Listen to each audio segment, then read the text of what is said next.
everybody. It is Recotopia, episode 161. My name is Chris Atkinson, joined by Jeremy Scott. Sorry, I bashed my mic with my hand when I was trying to wave. Hi, everybody. Also joined by Aaron Dicer. Hidely ho, primate arenos. That's right. That's right. Yes, today's big recommend is The Square. Let's see if we can have a coherent discussion about this movie. I also like to welcome chat who have come out here to watch us talk about movies on a Tuesday. Let's start us off with some small recommends. Aaron, take it away. I'm going to small recommend a movie about twins who put together a music festival for their community while violence threatens them from outside. That's right. I'm going to talk about The Young Girls of Rochefort.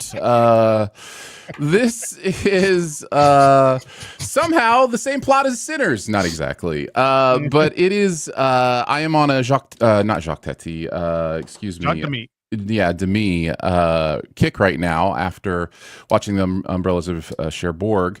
This one is interesting for a couple of reasons. Number one, Gene Kelly is in this movie, which is kind of wild to see him be in this French musical and to do Gene Kelly things, and that's always fun.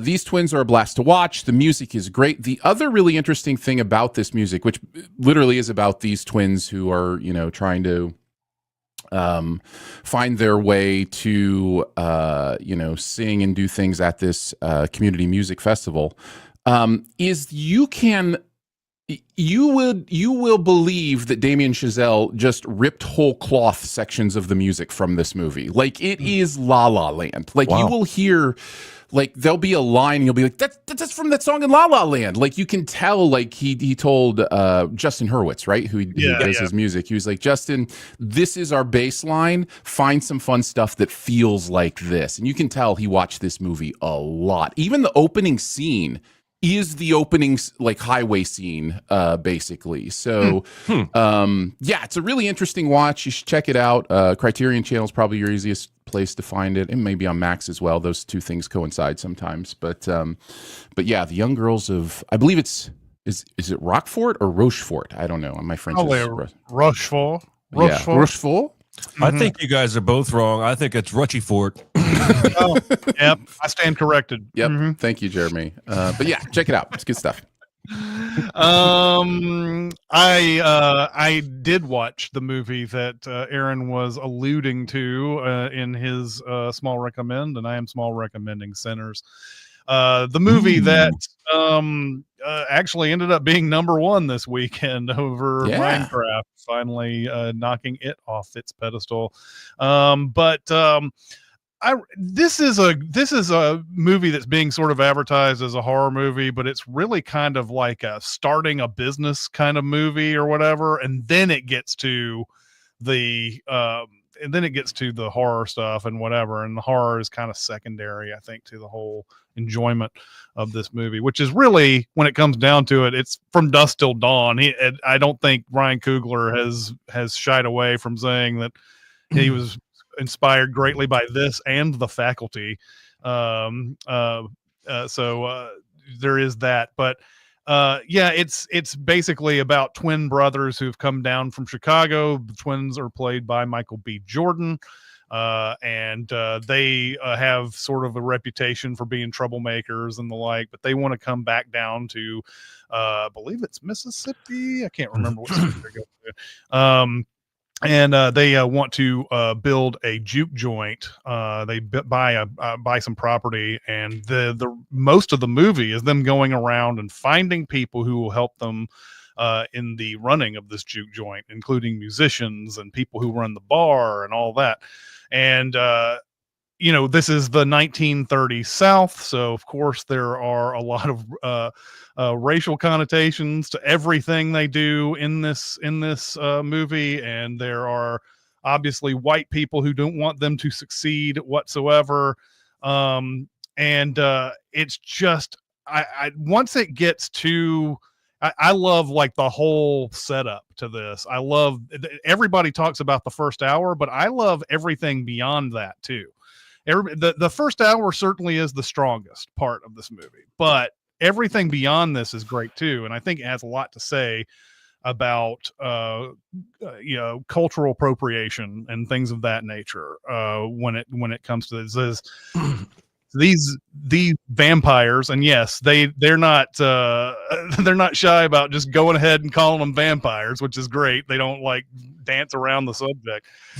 Vampires are more than just wanting to suck your blood and everything like that. They want to suck your memories and your yes, exactly.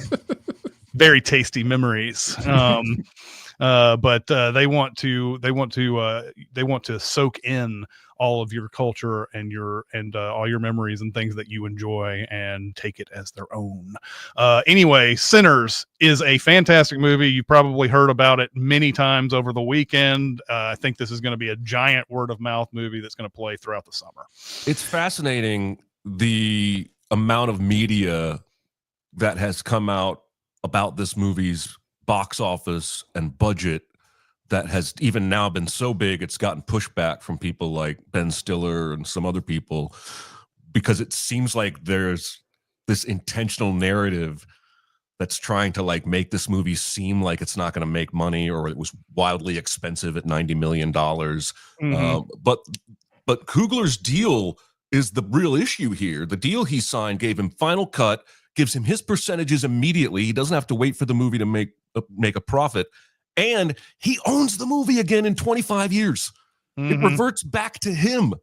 So I think the media push is basically the studios saying, we really don't want this to become any kind of norm, because $90 million is not too big of a budget, and its opening gross was pretty darn good. But like Variety and other headlines are trying to make it seem like it wasn't a great opening. Oh yeah, it's. I mean, the fact is, I think they're worried. I think a lot of times they put that narrative out there because most movies that are going to open at 45 are going to drop to like 17 the next week. I don't think this is going to happen with this movie. I think this one's going to have a pretty strong hold, considering most people who are watching it are really enjoying it and digging it. So, I think this will hold pretty well, even when the Thunderbolts comes out and it takes away a lot of its IMAX screens and everything like that. I think it's going to still do really well beyond that too. So there you go. Yeah. Good movie. Go see it. This is the first movie I have given 5 complete stars to in about a year and a half. Wow. If in my memory, I think this movie is transcendent. I think the metaphor he's playing with here works so well. By the way, you talk about his deal. It runs right in line with what this movie is saying. Like he's putting his money where his mouth is with the message of this film, and saying not letting the Hollywood system be vampiric about his energy and his work. I will say, as is my wont, I knew nothing about this going in, and when it flipped to From Dusk Till Dawn, it blew my mind. I had no idea that was this movie. I thought it was just about these musical twins and what they were going to try to do with this juke joint. Michael B. Jordan is incredible in both roles in this movie. They feel like brothers, but they feel like completely unique whole individuals. You know exactly who Smoke is. You know exactly who Stack is. You understand their characters completely. Coogler is not afraid to take giant swings in this movie. There's a scene in the middle of this movie that is the front runner for movie scene of the year, in my opinion. Easily. It blew me away. It is weird. It is interesting. It is beautiful. It is difficult. The level of difficulty on it is crazy. That scene easily could have been dumb. It could have been just dumb, and it turns into one of the most exhilarating things you're likely to see this year. So totally on board with you on that. I don't know, Chris. I just watched The Square. We'll get into it. Anything can be trumped by saying that you have seen The Square. True. I would also say that the message, metaphors, themes in this movie are woven so beautifully throughout.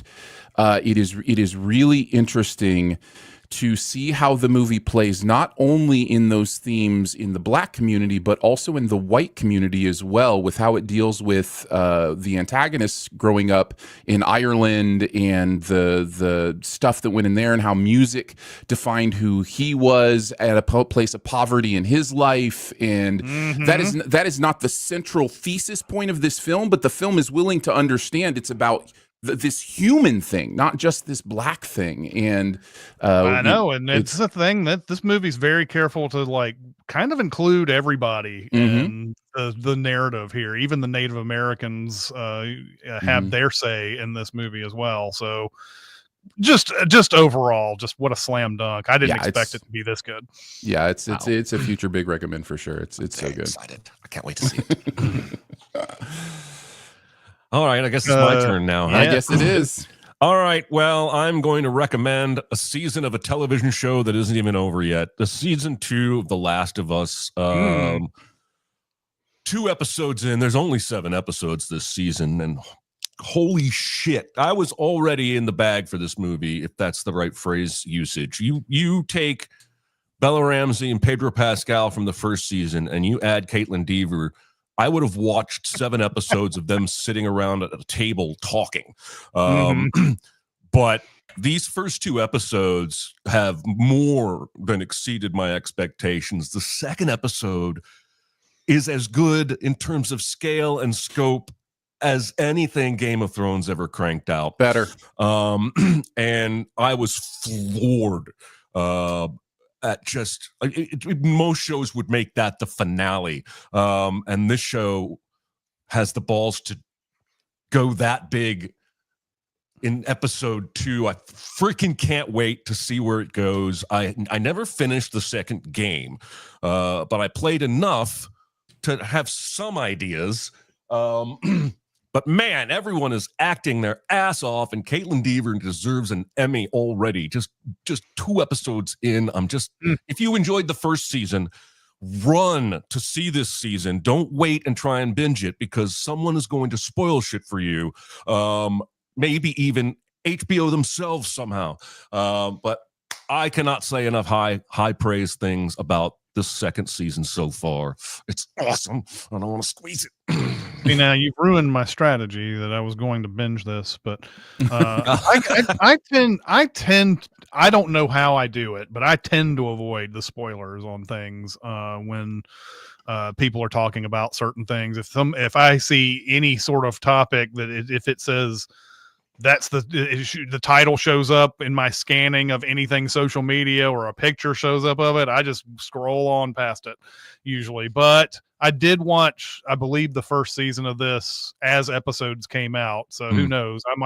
I might just all of a sudden start watching it today and just all right, I totally forgot about that strategy. But yeah, I'm looking forward to this, and this is going to be yet another season of TV coming out all of a sudden that I'm just going to be like, okay, Last of Us, and then Andor season 2 is coming out, and it's like, oh man, don't forget the rehearsal. And the rehearsal. Thank you. Okay. Let's get on to our big recommend, which is The Square, and it's Aaron's big recommend. So take it away. Indeed. The Square is a 2017 dark satire film directed by Triangle of Sadness's Ruben Östlund, who before this had just done the movie Force Majeure, which means we're due for a Will Ferrell, Julia Louis-Dreyfus remake of this film any day now. The movie won the Palme d'Or at Cannes, and not much else except for maybe my heart. The movie begins with art curator Christian napping on his couch before he is interviewed by Anne, who looks a lot like Elizabeth Moss, while he curator-splains what is and isn't art and if her bag would qualify based on geolocation alone. We then cut to some remodeling being done out front of his museum as a giant statue crashes to the ground and the titular square is chiseled into the stones and highlighted with some LEDs. The placard reads that the square is a sanctuary of trust and caring. Within its boundaries, we all share equal rights and obligations. And roll titles. We now cut to a busy street as a woman asks if anyone wants to save a life, and Christian taps away at his phone. A cry of help rings out, and Christian now finds finds himself in the midst of a frantic woman's plea to be saved from the man who is going to kill her. He is roped into blocking this man from getting to her and succeeds with another man in saving the day. But after some celebration in doing the good deed, he realizes that he has been pickpocketed and no longer has his phone. Back at the museum, a lone guard sits protecting piles of gravel under a neon light saying, "You have nothing." We are then in a marketing meeting for the new art exhibit, and one of the meeting's participants brings in a fussy baby. The marketers say, "You can get the culture vultures to come see it, but if they want it to be newsworthy, it needs some controversy." This leads someone else to remind us the Ice Bucket Challenge was a thing. After this meeting agrees that the next step is another meeting, after that, this meeting agrees that the next step is another meeting. Christian relates his story to his coworkers and realizes he can now see where his phone is, and it's nearby. Before he can think too much about that, it's on to a speech to the museum supporters about the square. A phone interrupts him, and he decides to speak more off the cuff, just like he planned to in his practice speech. He speaks of the square as this utopian meeting place of openness and community, and then it's time to eat. So the chef then begins to describe the meal he has prepared and has to scream at the people stampeding towards it so he can tell them about the sauce. Meanwhile, Christian's coworker is just trying to figure out how to get his boss's phone back and has devised a plan. They know which building it's in, so why not just write a threatening letter to the entire building to drive them to return it? It makes so much sense. So over some fine wine and corn-fed chicken smothered in mushroom sauce, these two craft the perfect non-Comic Sans give me my stuff back or else letter. And I'm starting to get the sense that when different social groups enter each other's squares, maybe it's not quite the utopian thing this highfalutin art wants it to be. What? The soundtrack continues to do-do-do-do-dee-dee, and we head into the action.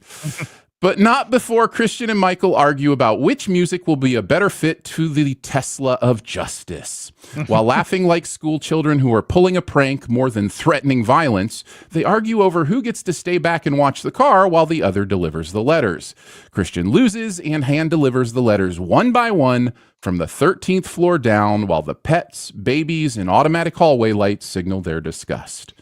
Michael sits in the parking lot and is now realizing maybe sitting in the expensive Tesla in this parking lot wasn't the better of the two options. After the job is done, they peel out, but not before giving the car a bit of a concrete face scrub.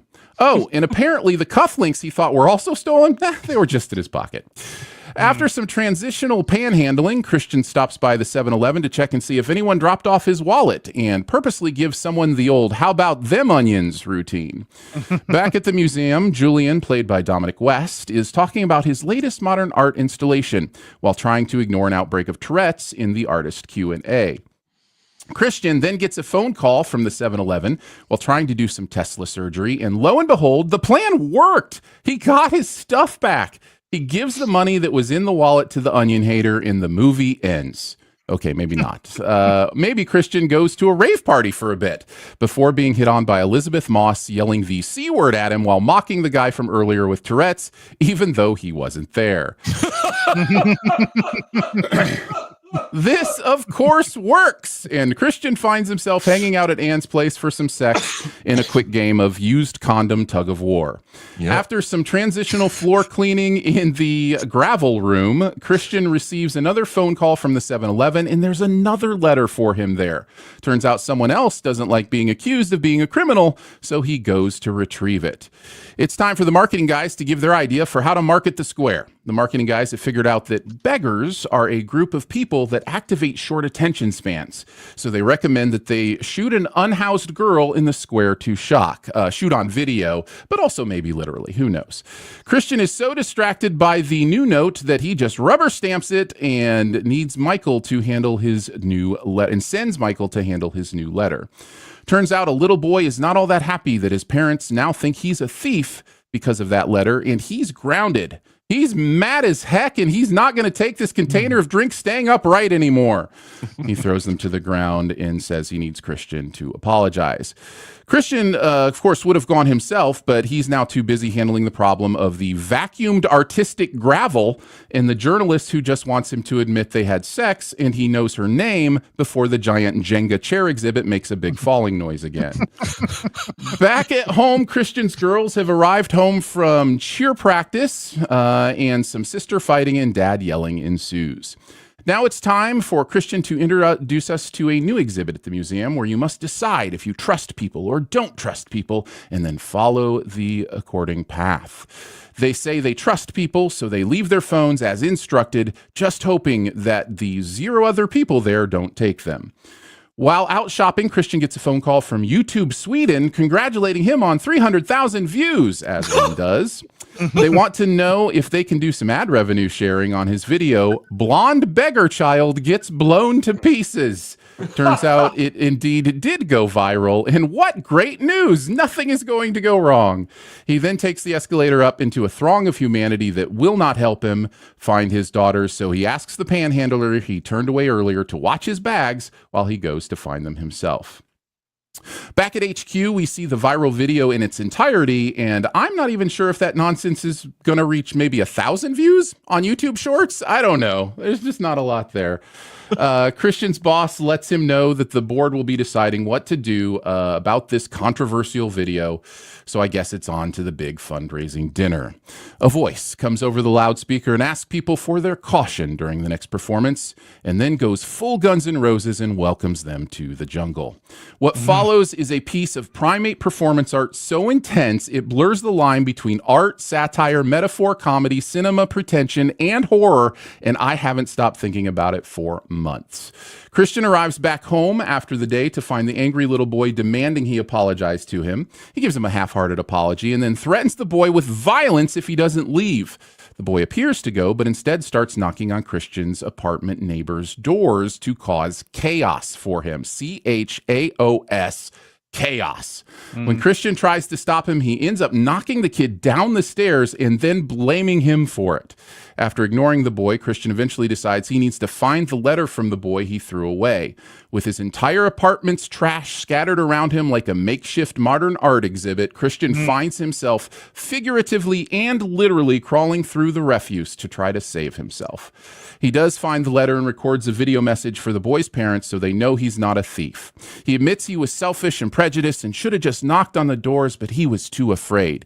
He takes the opportunity to philosophize about society and wealth and conflict and structural barriers to community, and even in his apology, he can't help but be up his own butt. Yep. Back at the museum, Christian is making a statement about the video. He has decided to resign because he didn't go through protocols and approve the video properly.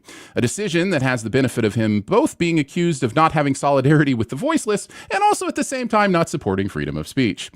A now dejected Christian finds himself watching his daughter in her own square at the cheer competition. And after hearing the coach say that when you mess up, you gotta fix it and keep going, he drives back to where the angry boy lives. He then tries to leave his daughters in the car until they ask to come along. He then ascends a stairway to his own personal heaven of forgiveness, only to find that it really didn't impact as many people as he thought, and that the boy and his family have decided to move away from any chance they will ever have to share his square with him again. And that is The Square. What did you guys think of Ruben Östlund's The Square?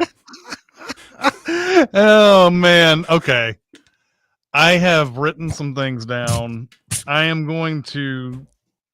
I'd love to go off the top of my head with this thing, but I feel like I would have missed so many things in this. One thing that you jarred on my memory there that I didn't write anything about was that apology that he wrote, that he does on the video.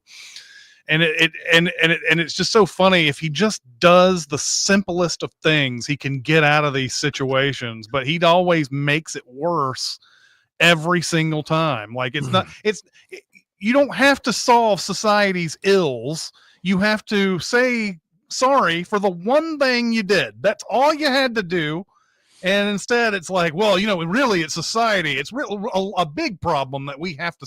And I think that's sort of what we always deal with, right? When we see an unhoused person on the side of the street or something like that, like, I can't give this person money, then I have to give everybody money. And then what is it? What kind of society are we living in now? And you get into those thought modes quite a bit in all this. But I wrote some stuff down. I'm sorry how rehearsed this is all going to sound when I read it. I wanted to come off the top of my head, but there's too many things going on in this, and I just wanted to talk about it. So, what is the focus of this movie? And it's like, I'll try to zero in on something, and we can work from there. I'll first focus on the unhoused population and the one early call to action where people are ignoring the woman asking, "Do you want to save a life today?" Most people ignore the beggars and the inquiries so that they can get on with their lives. Christian follows this philosophy himself, except for a handful of times in the movie, and it feels like every time he decides to help, he's punished for it. When he helps the guy protect the woman from the dude chasing her down, that's when he gets his phone and money stolen. When he helps a woman asking for change and gets her a sandwich, she literally defies the old adage, beggars can't be choosers, like asking for very specific things on the sandwich and all that. And not seeming really all that grateful about it either once he gets her the sandwich. And then perhaps the only time this isn't true is after he gets his money and phone back, he gives the same woman some money. And then I'll skip towards the end a bit to get to the next thing. When the marketing department comes out with that video where the little girl and the kitten get blown up, this causes Christian to resign at the museum, and he gets two sides of an argument that come down to damned if you do, damned if you don't. One woman scolds him for being so insensitive to the desperate, and then after he apologizes, he gets scolded for the precedent he's setting for self-censorship. And I'd also add that the controversy over this video seems to expose the general population's hypocrisy. Nobody seems to be helping the unhoused and turn away at the mere mention of helping anyone, but feel very high and mighty when a video showing one of those people exploding surfaces. There's also an odd moment when Christian can't find anyone to help him when he's at the mall. Most people would just forget about all the bags full of stuff they bought and look for their daughters. Not Christian, who enlists one of these beggars who he just turned down to help watch his bags while he looked for the kids. So he trusts this guy, but he doesn't trust the general population to not steal this stuff, I guess.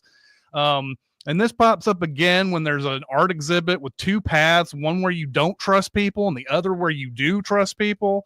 And one of the squares in the exhibit asked you to leave your phone and wallet there. The striking thing about this exhibit to me is that most people are choosing the I trust people path, which I think is truly weird. I don't think in real life that's what would happen. I think it would be more halfway, but I guess most people like thinking of themselves as trusting more than they are, I guess. I don't know. And I still don't know what to make of Christian putting those letters in everyone's mailbox, and two very bizarre things happening. One, the pickpockets give the money and the wallet back for some reason. And two, the kid who claims his parents think he's a thief now because of the letter. And the kid keeps demanding an apology and never getting one, to the point that he tries to cause chaos with Christian, ends up getting him pushed down the stairs and badly hurt. We hear him yelling for help for an unbelievably long time, where Christian doesn't help him, and neither does anyone else in the building, which I think ties into the whole thing about people minding their business to others' detriment throughout this movie. But then the kid apparently gets up and bikes out of there later, I think. That's never really explored. It's just he's disappeared. He's kidnapped, maybe. I don't know. We never know. And then Christian goes knocking at that kid's building and takes the word of one tenant about where that kid and his family ended up. I guess the one thing, the letter that he got that had the address on it, was that their apartment? You would think it's not, because you would think that the guy, I don't know. I guess that was their apartment, but he doesn't ask anybody else in that building where those people could have gone. It's just the one person, and even the one person's information isn't very good. The other part of this movie is the guy acting like an ape. You alluded to it before, and how you haven't stopped thinking about it. I don't think I'm going to stop thinking about it for a while either. So this is a situation where people are told that as long as they don't do anything to provoke the animal, they'll be fine. So of course this guy comes in and starts crossing the line, and there's an uncomfortable amount of leeway he gets before people finally help when it goes too far. I mean, he would have sexually assaulted that woman if no one comes to help. And I think it's kind of weird that people do help, because nobody helps in this movie. I really honestly thought they were all just going to be sitting there at their tables, very glad that they're not being accosted by this guy pretending to be an ape or whatever. And then until then, and then finally it gets way too far that they actually do help the woman. And there's a point that I laughed out loud when they're like, they all go, "Let's kill him. We got to kill him," or whatever. You got to kill him. He can't just restrain him. You have to kill him. It's another situation the movie sets up where people are put in a nearly impossible situation. And this is supposed to be art, but what happens when art encroaches on real life? What if you tell someone that they are art, which is what I believe is happening here? Like like a method acting on a different level, I guess. And then we see the reverse of that when real life encroaches on art, when the janitor accidentally cleans some of the exhibit where there are piles of rocks. And we learn how absurd that is, that some of the piles are different looking than they were before. That means something somehow to this art exhibit. I don't know. Then some final few notes. I have no idea what to make of the entire Elizabeth Moss part. I'm dumbfounded as to why she's in the movie, really. Other than the fact that, this guy does use his power to sleep with her. He obviously wants to sleep with this other woman earlier, and he kind of lands on Elizabeth Moss because she's ready and willing and it's late. And so that's basically all that I could get out of that on this one viewing in my couple of days with this movie. I mean, is this movie saying that just minding your own business, even if you've been wronged, is the thing to do? Because there's points in here where he could have just said, "You know what? I've got a lot of money. I can get another phone. I don't need to go after this thing. I can just cancel all the whatever on my phone and get a new one." And instead he does this way more complicated thing, which is what, of course, he does later on with the apology. What's with all the distractions in this movie? You mentioned the baby, the wobbly pile of chairs with the sound effects, the guy with Tourette's. Almost all of these are ignored until they can't be ignored, much like the guy pretending to be an ape. And then the opening part where they talk about, does it become art just because you put it in a museum? That's another little theme of this movie too, I think, is that they're exploring a lot of things. You already talked about how, this utopian thing about the square is only something that can happen in art. It's not going to happen in the real world. It's a fun thing to think about, but it's not going to happen. So it's nothing. So what is the point of the art at that point? To me, is what I felt like it was saying. So that's what I have to say about it. I don't know if that gets us to a closer and deeper understanding of this. I found this movie fascinating to watch. I couldn't tear away from it. I thought it was way too long. It shouldn't have been 2.5 hours. There's no reason this movie needed to be 2.5 hours. But for the first hour or so, I felt like it went by really fast. And then as I realized there was an hour and a half left, it started getting slower and slower and slower for me, even though I could not tear my eyes away from it. In the end, I really like this movie. I'm going to have to give it another chance, probably years from now, not anytime soon. But yeah, that's what I felt about this movie. Nice. Oh, Jesus. Did either of you mention the goddamn monkey in her apartment before they have sex? Oh, that's not even the weirdest part of this movie. Yeah. There's probably a dozen things we haven't mentioned that you can mention. I haven't no, we didn't mention it. Okay. One of the problems I have with this movie is that it, I think, intentionally doesn't resolve a lot of things, and that's very frustrating for me. It's like I can't even believe I'm going to admit that my wife and I watched several seasons of The Big Bang Theory, but it's like that episode of The Big Bang Theory where one of the characters has a compulsion and has to hear the last note of whatever song is being sung, and somebody is intentionally driving him crazy. movie is that. We don't get that fucking monkey explained. We don't find out if the human monkey actually gets killed, beat up, restrained, or what have you. The movie does not give a shit. It's done what it cares about in that scene. And it's just very jarring for me. This is a movie I'm going to have to watch 5 or 6 times to get to where I can even start to appreciate it on the level you guys appreciate it. I'm not going to say it's bad. It's certainly beautifully shot. It's certainly that scene at the dinner is certainly everything you guys said it is. It's super visceral. It's super memorable. I'm not going to forget it for a very long time. I don't know if that means I liked it. And I also think there's so much that this movie leaves unanswered that I could make an argument that nothing in this movie is even real. And maybe even that could be the point of the movie. But like so much gets on. Does that monkey in her apartment real? Does she have a pet chimpanzee? And we get 10 seconds of a glance at it, but then we never learn anything more. Is that supposed to explain something about her character to me? I don't know.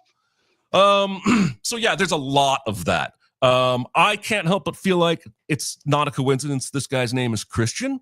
In the sense that even when he is trying to be noble and good, he still makes it about himself. I don't believe all Christians are like that, but I think the Bible warns about Christians like that.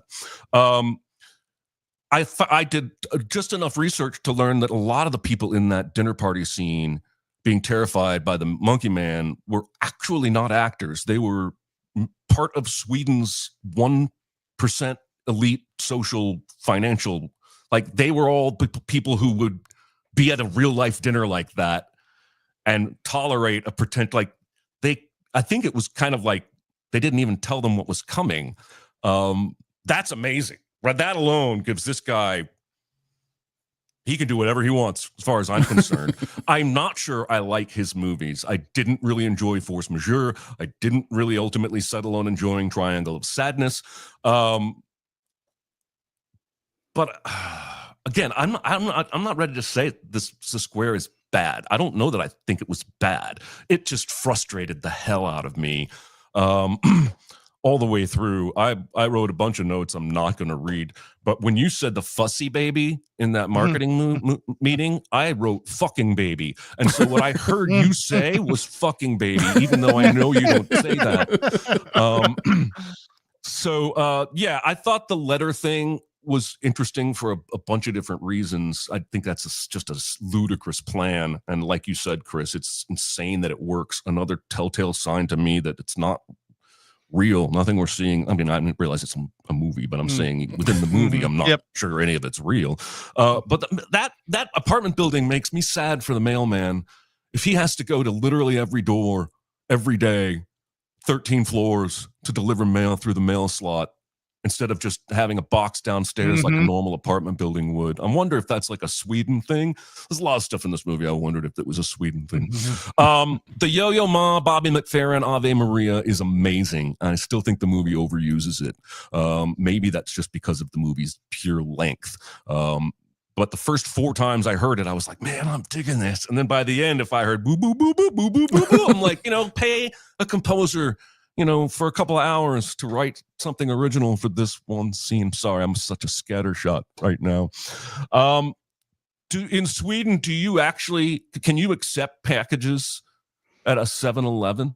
Did that strike anybody else as weird? The letter says, take this package to the 7-Eleven, and the 7-Eleven guy's like, well, I'm just going to hold this until some stranger comes in and asks for it. That seemed really out of place and dreamlike.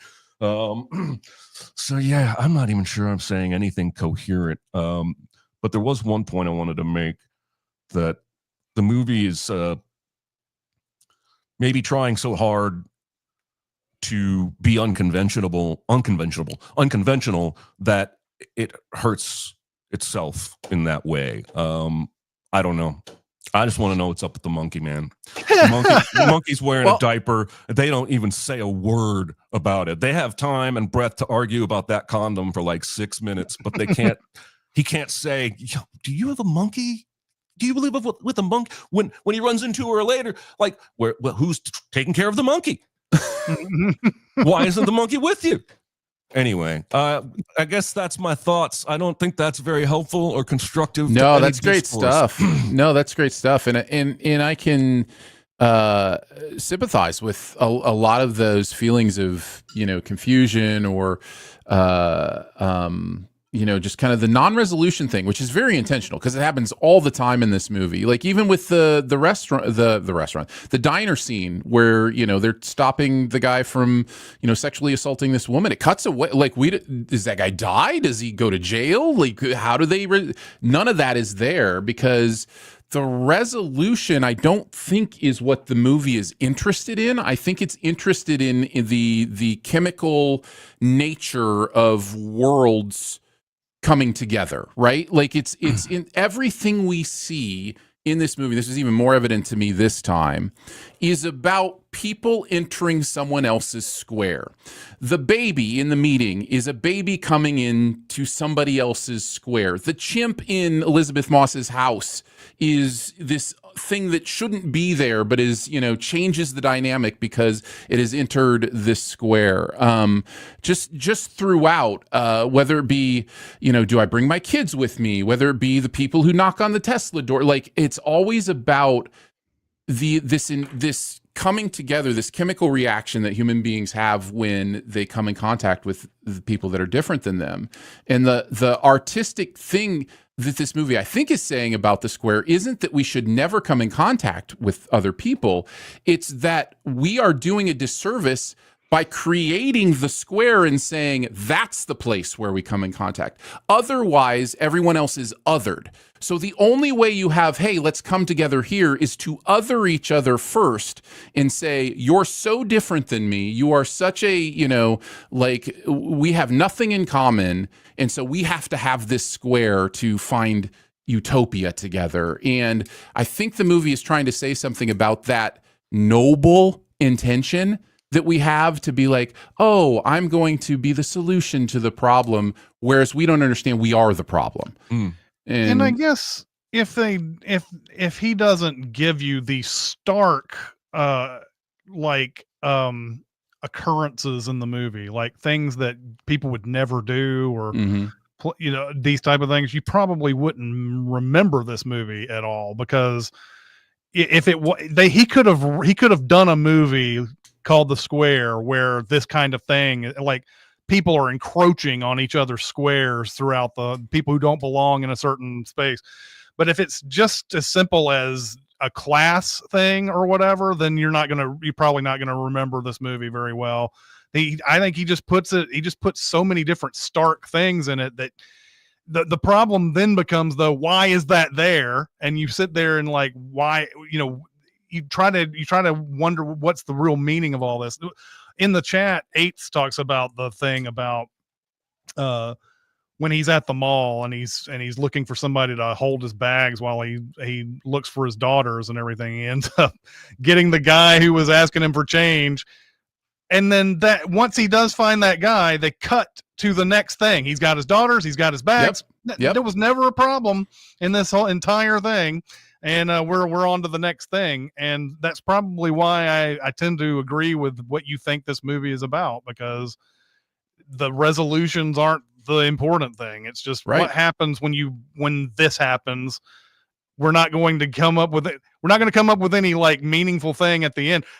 Honestly, when they went to go, when those people went to go kill that dude after the near sexual assault, I thought, when the next scene cuts to a bunch of unhoused people, right? It's all raining and everything. Yep. But there's one underneath plastic. And for a moment there, I thought that's where that dude was. And maybe he is. And maybe he is. We don't know. We don't know. We don't know. I wrote down, hang on, I got to find that. I wrote down a Galaxy Quest quote for this movie. I'm going to find it. It's in my, you don't know. There it is. Casual one night stand with a monkey in the other room. Is the monkey real, metaphorical? You don't know.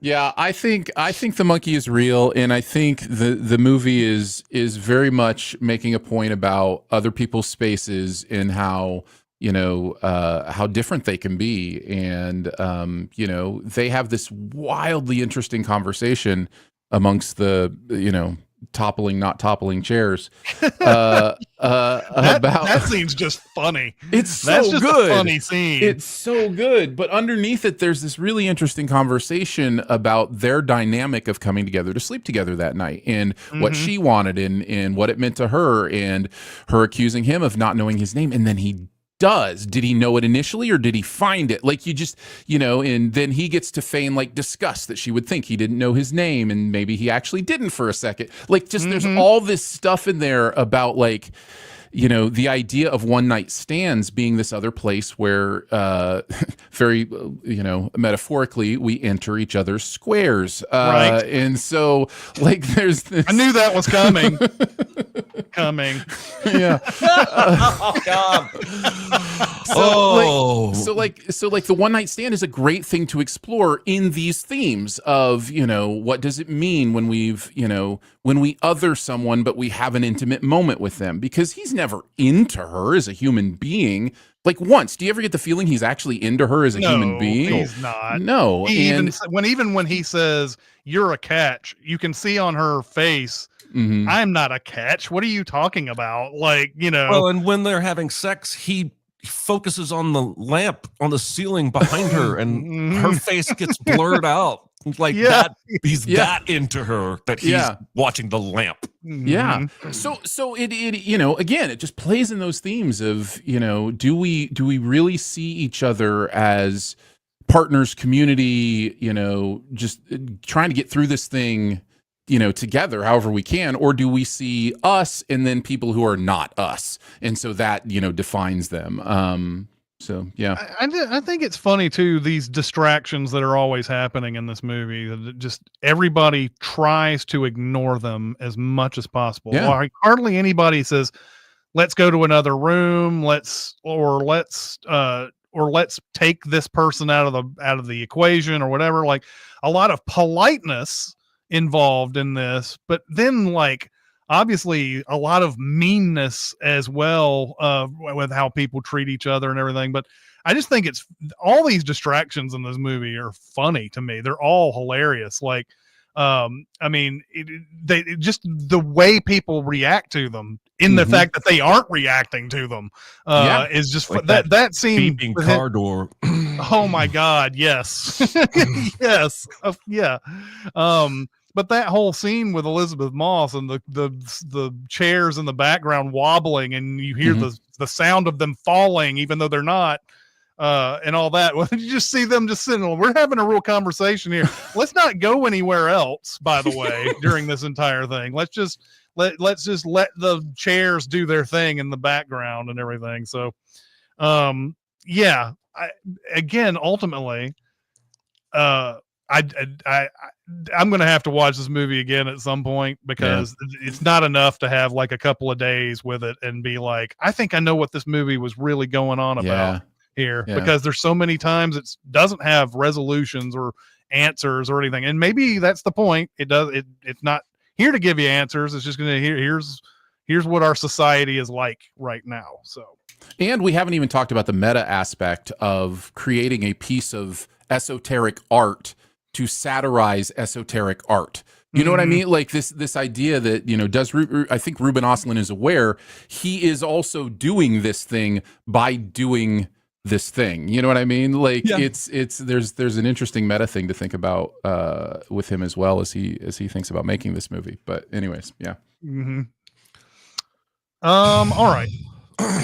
You got anything else to say, Jeremy? No, I just had to breathe. I get it. Happens occasionally.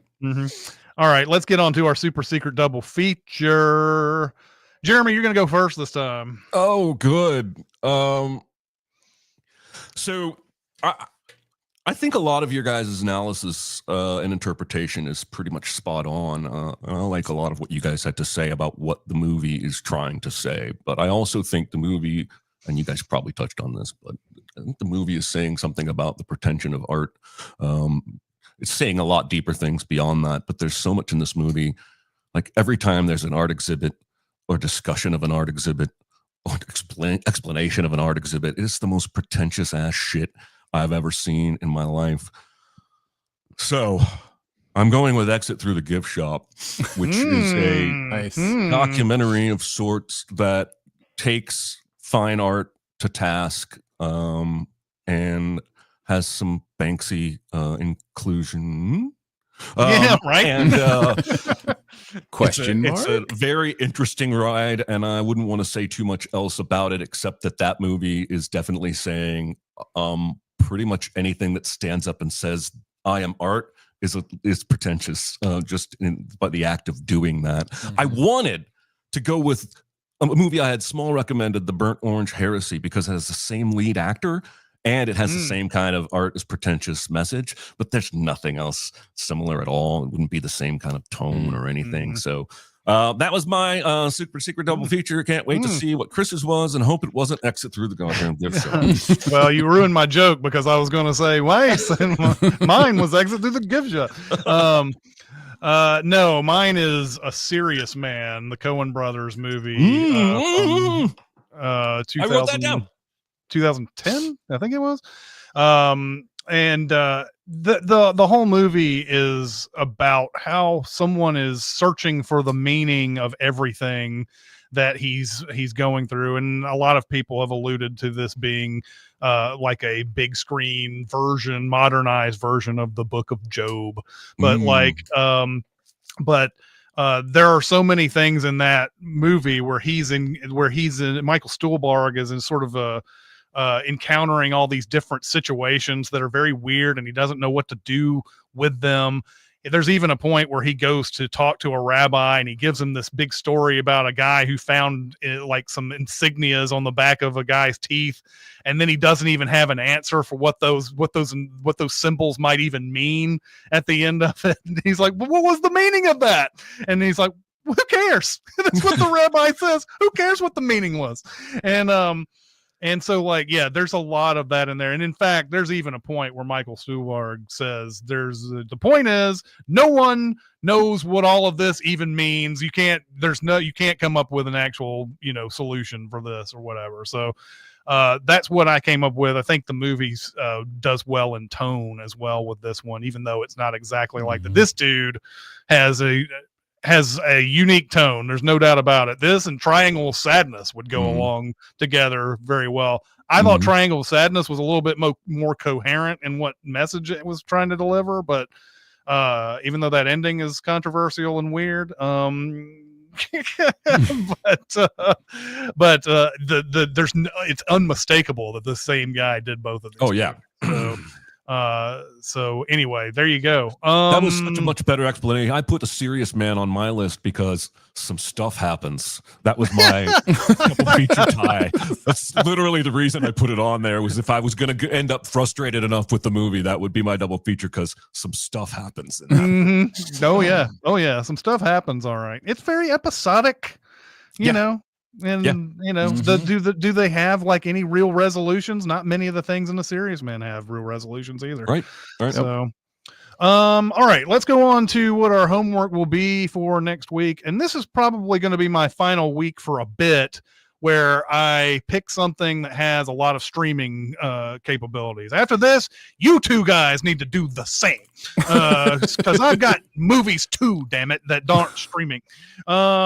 But anyway, I have decided to go with a 2010 movie called Buried, starring Ryan Reynolds. And I haven't seen this in quite some time, and I feel like it's one of those movies that gets you thinking long after it, even though the premise of it is very simple. In fact, it is probably the exact opposite of the movie we just watched. Guy gets buried alive and has to get out. I couldn't even shoot this movie as an actor. Like, I don't care how many of the coffin walls aren't really there. Like if 3/4 of them are there, I'm claustrophobic. I can barely look at the poster. Yeah. Like it's nightmare inducing. Well, this movie, as Chris said, is on a bunch of free streamers. And I haven't seen it in ages, so I'm looking forward to getting back to it. Yeah, me too. Yeah, same. It's probably been since not since it came out. I didn't watch it in theaters or anything, but probably a year or two after was the last time I saw this, about 2012 or so. But this is different. This is kind of a different thing. I mean, Ryan Reynolds had a pretty good movie comedy career to this point. So even watching something like this at this time was kind of weird. But I think now he's so connected to Deadpool and everything like that, it's going to be it's going to be a very big about face to watch this movie and everything. And and not at least have him turn to the camera and make a joke about something he just said. Exactly. Okay, so that's going to be next week. All right. Well, that's going to do it for this week. Chat, once again, thank you so much for coming out and watching us today. We appreciate you doing that. It makes this whole thing feel like we're doing something here, man. Thank you for entering our square. That's right. three squares. But that's going to do it for this week. We will see you next time. Bye, guys. Bye.